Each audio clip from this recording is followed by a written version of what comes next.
બદલાઈ રહી છે, કરવટ બદલી રહી છે અને અત્યારે હાલમાં આ સ્થિતિ વધારે ગંભીર મોડ પર આવીને ઊભી છે।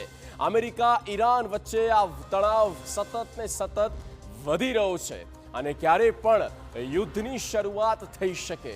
ઈરાને કહ્યું અમેરિકાની શરતો માની શકાય તેમ નથી અને ટ્રમ્પે આપી છે હવે ઈરાનને મોટી ચેતવણી। ઈરાનમાં જોવા મળી શકે છે મહાવિનાશ। ઈરાન દ્વારા સ્પષ્ટ કહી દેવામાં આવ્યું કે અમેરિકાની શરતો માની શકાય તેમ નથી। હવે આગળ શું થાય છે તો નજર છે આ યુદ્ધની આગ વધુ ભડકી શકે। ટ્રમ્પે આપી દીધી છે ઈરાનને ચેતવણી।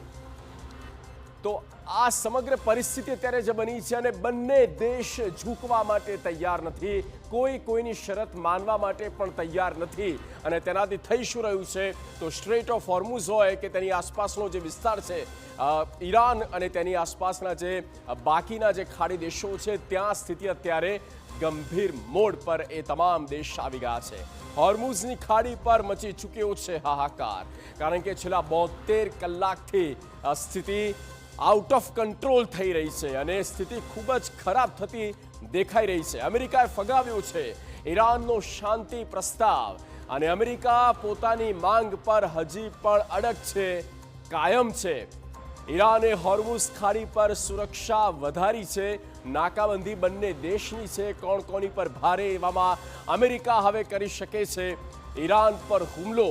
અમેરિકાની આ તૈયારી છે અને ઈરાન પર સટીક હુમલાની તૈયારીમાં અમેરિકા અત્યારે દેખાઈ રહ્યું છે, કારણ કે કોઈ પણ બંને દેશ વચ્ચે અત્યારે સહયોગ દેખાતો નથી અને સમાધાનના કોઈ દરવાજા ખુલી નથી રહ્યા અને તેવામાં અત્યારે બની રહ્યું છે કે આ બંને દેશ હવે આવી ચૂક્યું છે યુદ્ધના ફરી એક વખત દરવાજા પર અને કેટલીક વિગતો આપણે આ બિગ વોલ પર બતાવી રહ્યા છે। આર્થિક મોરચે શું થઈ રહ્યું છે તો જો સતત રૂપિયો ગગડી રહ્યો છે, કઈ રીતે ભારત એ પ્રભાવિત થાય છે તેની આપણે વાત કરી રહ્યા છે અને રૂપિયો ગગડી રહ્યો છે 95.31 પર પહોંચી ચૂક્યો છે।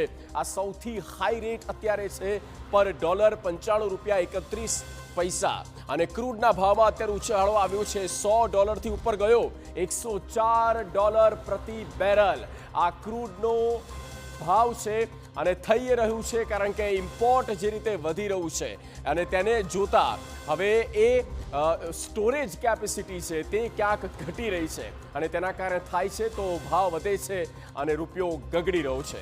શાંતિ પ્રસ્તાવ ફગાવ્યા